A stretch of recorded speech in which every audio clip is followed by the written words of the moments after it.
supposed procurement for Pfizer's vaccines. Foreign Affairs Secretary Locsin alleges that an official dropped the ball on that one.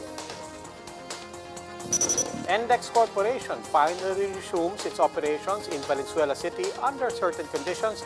Tollways will now go barrierless for the most part of the day. More than 1,000 schools have been nominated for the dry run for face-to-face classes next month. Education Secretary Leonor Briones says infection risk is higher in homes than in schools.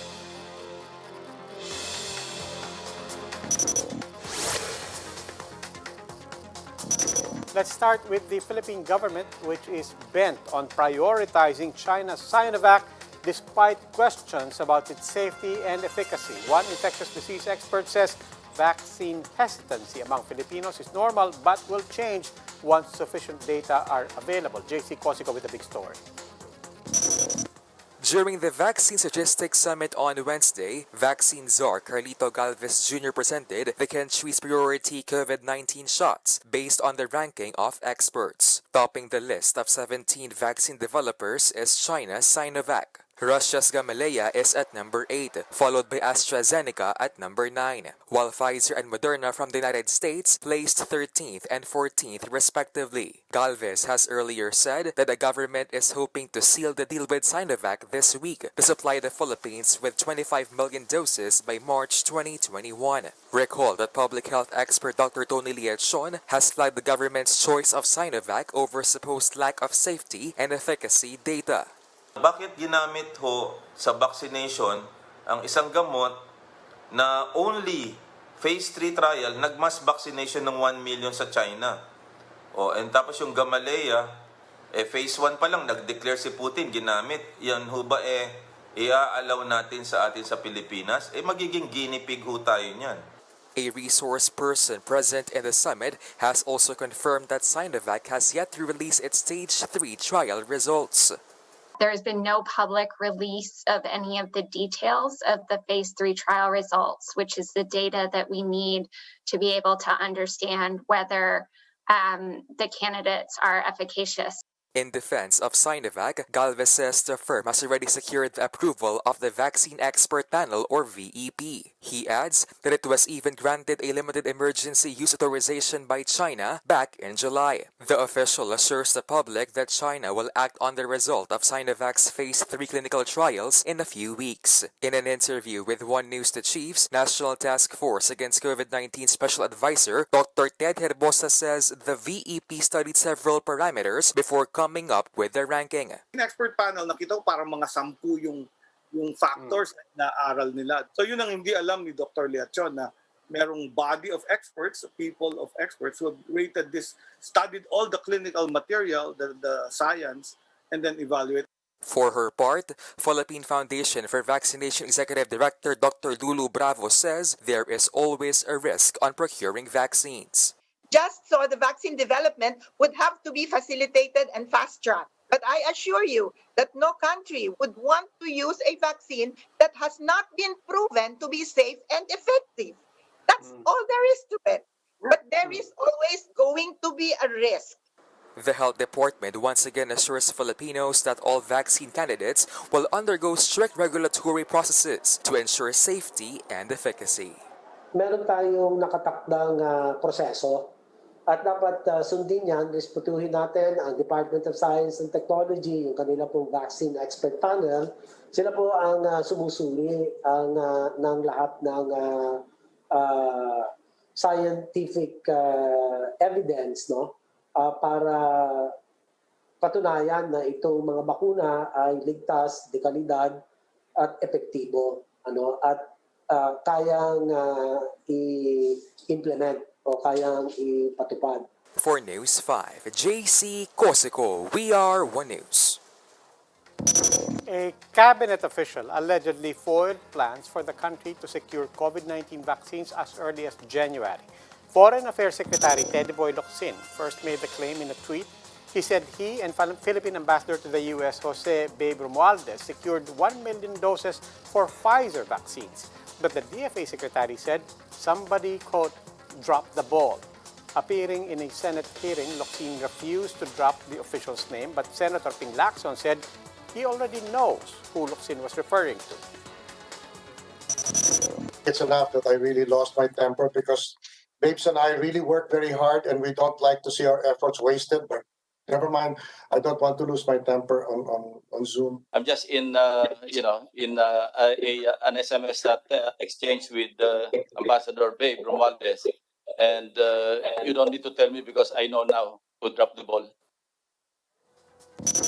In a text message to News 5, Locsin hinted at the official's identity. The senator described the official as Captain Ball, who keeps dropping the ball but stays in the game because the coach refuses to replace him. In response, DOH Secretary Duque denied that someone dropped the ball in acquiring Pfizer vaccines. He says the DOH scrutinized conditions in contracts to make sure the deal will not be disadvantageous to government. First of all, there is no such a thing as dropping of the ball because if you look at the statement, no, the negotiations are ongoing, no. So tuloy-tuloy po ito, and the DOH went through the process of iteration. Now our vaccine czar has also signed a CDA with Pfizer last November, no. So he would be in the best position to tell you or to tell us at what stage of the negotiations we are in. The Russian government has offered to build a vaccine manufacturing plant in the Philippines. NTF advisor Dr. Ted Bosa told the chiefs that the plan will likely be a government-to-government transaction, although he admits he has no information about the proposal's progress. We would get a vaccine production plant, which is what we need because we don't have the full line of vaccine production, and that's important for national security because we don't become dependent on other countries. Meanwhile, in neighboring Cambodia, Phnom Penh's government has taken a hardline stance against procuring China's Sinovac. Cambodian Prime Minister Hun Sen says the country is not a dustbin for vaccines uncertified by the World Health Organization. China had earlier vowed to support vaccine efforts in Cambodia, its closest ally in Southeast Asia. Filipino healthcare workers in the U.S. and Canada were among the first to receive Pfizer's COVID-19 vaccine as the said countries start mass inoculation. Marian Enriquez tells us their experience. Filipino ICU nurse Darius Remutige is among the first healthcare workers in the United States to receive Pfizer's COVID-19 vaccine. The 48-year-old worker says he feels lucky to be vaccinated this early. They only have like about 250 vials, I think. So, of course, I have a mom that's 70-year-old, so I want to protect her. So I don't want her to get anything after I get off work. Darius has been working at the ICU cardiovascular unit of the University Medical Center in Las Vegas, Nevada for 26 years. He says he has not experienced anything like the COVID-19 pandemic in his whole life. Nurses are getting sick in our unit. They've been positive, so they're pretty much not able to work. So, I mean, it's tough in the hospital right now, especially in critical care. So, I mean, to the point that, you know, we have to work extra to cover our unit. Emergency nurse Marshall Reyes, also a Filipino, is set to be vaccinated this week. California, uunahin yung ER nurses, ICU nurses, and yung mga pasyente sa nursing home. Ako, ER ako, so I'm assuming mauuna ako magkaroon. At saka yung mga nurses na nag-aalaga ng mga pasyenteng may chronic diseases like dialysis. Marshall contracted COVID in March and was confined in a hospital for a month. He says the experience took a toll not only on his physical well-being, but also on his mental health. Mahirap yung pinagdaanan namin. Hindi namin kasi pati yung pamilya ko meron, di ba? Nagkaroon din. Every time nagigising ka sa umaga, kinakabahan ka, papasok ka, kinakabahan ka, mabaya magkaroon na naman ako ng COVID. Marshall is hoping that vaccines will be readily available soon so that all of his colleagues and family members will finally have access to the shots. Up north in Canada, 3 Filipino-Canadian frontliners were among the first to receive the COVID vaccine in Ontario. One of them is Anita Kindangin. She has been working as a personal support worker at a nursing home in Ontario for 3 decades now. Anita says she was excited to have been the first in line to be injected with the vaccine. Like Filipino frontliners abroad, groups of healthcare workers here in the Philippines are praying that they will also be truly prioritized by the government once the vaccine becomes available in the country. For News 5, Marian Enriquez, we are One News. Lower house employees and 5 of their immediate family members will be vaccinated care of the House of Representatives. House Speaker Lord Alan Velasco says the chamber will allot 50 million pesos to procure shots from AstraZeneca or Sinovac, also included in the priority list, accredited media personnel assigned to Congress. House lawmakers and their families will be the last on the list. We've decided that for the normalcy of business in Congress, we've decided to set aside a certain amount for the vaccines, for purchasing of vaccines for our employees, times 5. We'll go for a quick break. When the big story returns. Valenzuela City finally lifts the suspension for NLEX Corporation's business permit, but several conditions have to be met to ensure operations continue. And more than 1,000 schools have already been recommended to participate in the pilot run for face-to-face classes next month. The details next.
Good evening, I'm Robbie Alampay. You're still watching The Big Story.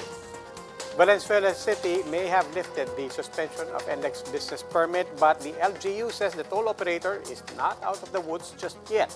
Camille Samonte reports to us live from the Tollway Plaza in Mindanao Avenue. Camille, what else does NLEX have to do?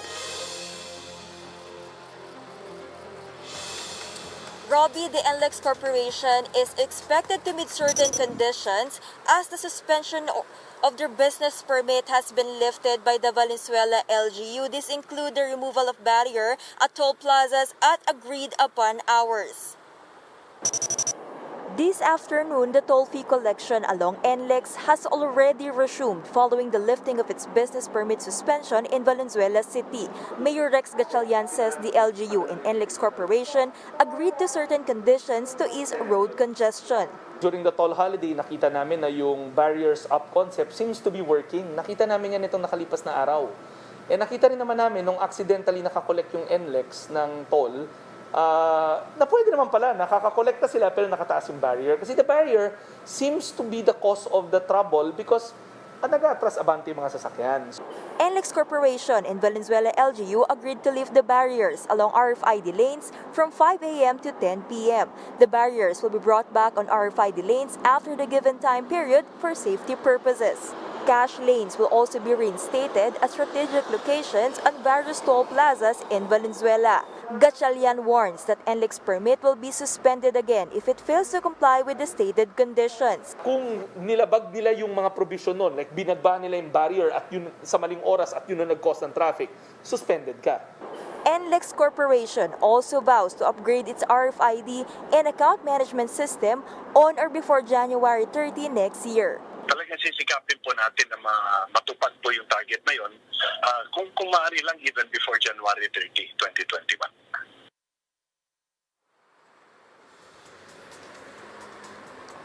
Robbie, the House of Representatives has meanwhile adopted a resolution urging the Transportation Department to defer the full implementation of cashless tolling scheme.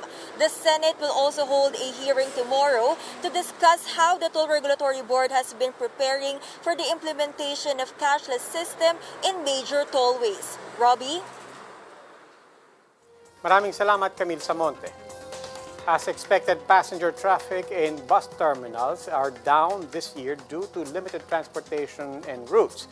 Despite the low volume, physical distancing was hardly observed in bus terminals, prompting the PNP Highway Patrol Group to take action. Shaila Francisco is at the Pasay Terminal for more updates. Shaila, not much of a crowd there tonight. Robbie, we're only seeing few passengers waiting here at this bus stop in Pasay. Inside the buses, majority of the seats are occupied, but it is not as crowded as before. This is also the situation in other terminals. In PTEX alone, they've only tallied 60 to 65,000 passengers compared to up to 80,000 last year. But while foot traffic is lower, physical distancing and health protocols are hardly followed by both riders and drivers. Nag-violate ka sa pinag-uutos na social distancing ng ating mga pasero. Sir, sa ginawa mo, pinapasubo mo naman yung ating mga pasero. Ngayon lang po ako nakabiyahe dito, sir. Ha? Ngayon lang po ako bumiyahe dito. Hindi yun excuse. Alam mo ang kalitutunin na dapat one seat apart. Bakit mo pinabayaan na magsiksikan yung mga pasero mo? This jeepney was halted by the PNP Highway Patrol Group. Aside from being overcrowded, its makeshift barriers do not really serve their purpose. A memo from the Land Transportation Franchising and Regulatory Board requires passengers to be one seat apart. They will only be allowed to sit beside each other if plastic barriers are installed. Some were asked to alight the vehicle. Hindi tayo pwede mag-relax. Sabihin natin na pwede nang bumalik sa dati, wag naman. Dahil patuloy pa rin po ang effort ng ating gobyerno na maiwasan na kumalat ng COVID-19. So we need the cooperation and support of our people. The HPG also noted that some drivers forget to conduct temperature checks. This taxi, meanwhile, is carrying 5 passengers, including senior citizens. The driver was issued a traffic ticket, while the passengers were given stern warnings. Nakiusap po sa akin, ayaw ko nga po sakay. Dito lang daw po sila sa Ayala Mall. On top of that, officials found out that the driver's franchise has already expired. The LTFRB reminds drivers it will issue show-cause orders and fine them for not observing minimum health protocol. Lahat po ng mga guidelines pertaining to health protocol, lahat po yan ay terms and conditions ng kanilang franchise during operation. So if they deliberately violating those, pwede po silang humarap sa mga kaso na pwedeng ipataw po ng LTFRB with regards to their franchise. Some bus operators, though, have one appeal for more local government units to allow the entry of buses. Yung mga kolorong, hindi naman nagpapatupad dito ng social distancing at saka health protocol. Samantalang kami, nakahanda kaming tumupad sa lahat ng health protocol. Provincial Bus Operators Association of the Philippines Executive Director Alex Yagi says there would be lesser colorum buses if some routes are made accessible.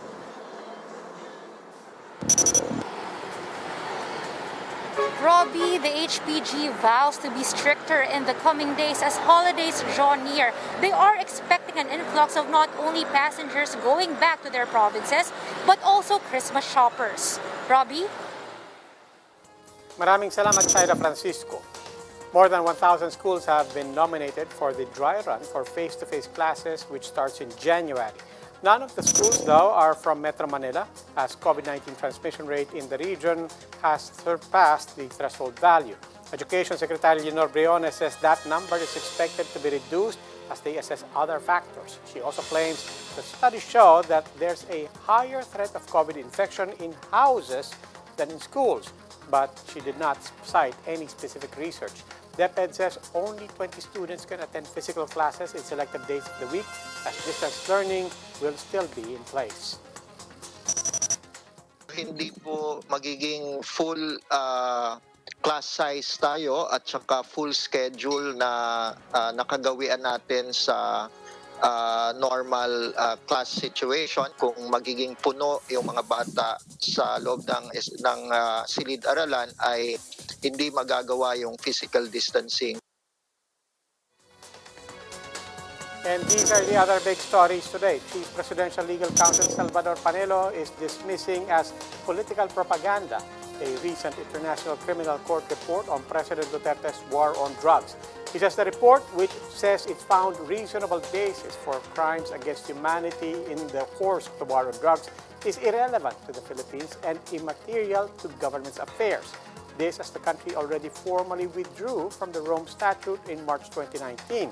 Several human rights groups, however, have lauded the ICC report. They say the time for reckoning is near for Duterte and his cohorts.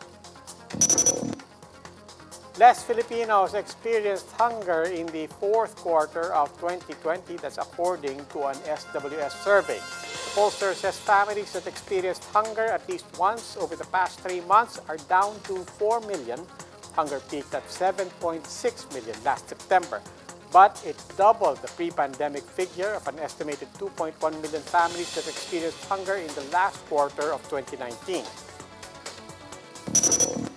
Just before officially adjourning session, the House has added to its already long list of deputy speakers. There are now 32 deputy speakers after Representative Abraham Tolentino and Isidro Ungcab were elected to the post. Neophyte lawmaker and Duterte Youth Representative Ducel Cardema has been named Vice Chairperson of the Committee on National Defense and Security. Representative Bonito Singson replaces Representative Mike Defensor as Chairman of the Public Accounts Committee. Let's take a quick break. When the big story returns, the newest additions to the country's military fleet might just come in handy once vaccines arrive. And two-time MVP just signed what is perhaps the largest Supermax contract in NBA history. The details on that later.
Good evening, I'm Robbie Alampay. You're still watching The Big Story.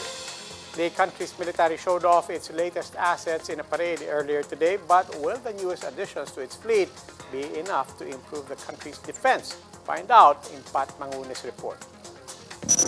From the Air Force's recently acquired Black Hawk helicopters to the Navy's first missile-capable warship, BRP Jose Rizal. For the first time in 9 years, the Philippine Navy and the Air Force showed their new might during a fleet review and flyby off the coast of Morong, Bataan. The last time a showcase like this happened was in 2011.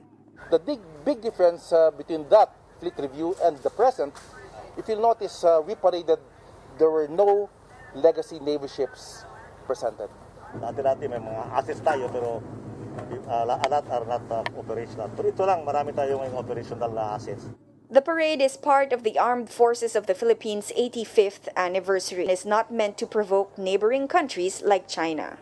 It's a big leap from where we came from before. Para hindi naman tayo api-apihin. Meron naman tayong panglaban. But yung ating defense posture is just to defend our territory.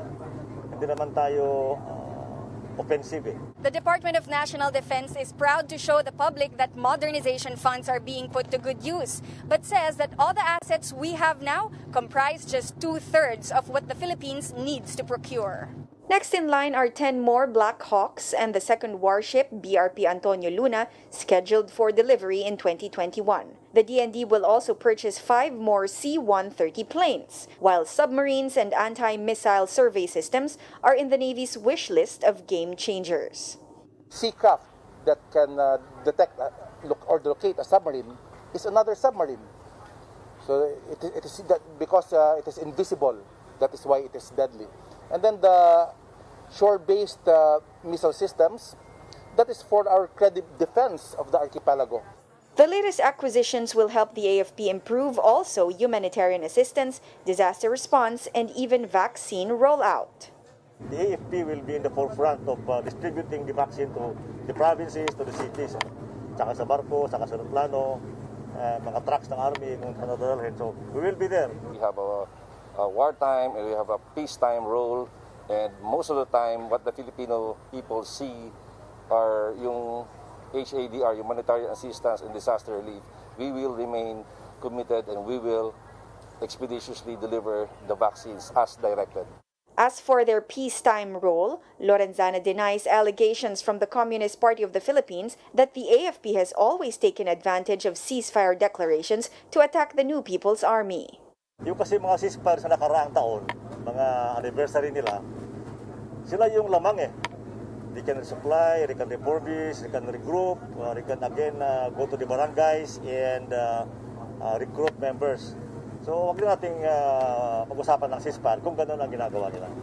The Communist Party of the Philippines, which will celebrate its anniversary on December 26, has deferred a holiday ceasefire this year amid attacks by the police and military. For News 5, Patricia Mangune. We are One News.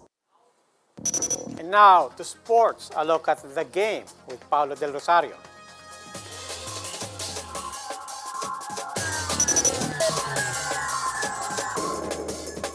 Thanks, Robbie. In NBA news, Milwaukee Bucks fans can now breathe a sigh of relief as Giannis Antetokounmpo has agreed to a 5-year contract reportedly worth $228 million.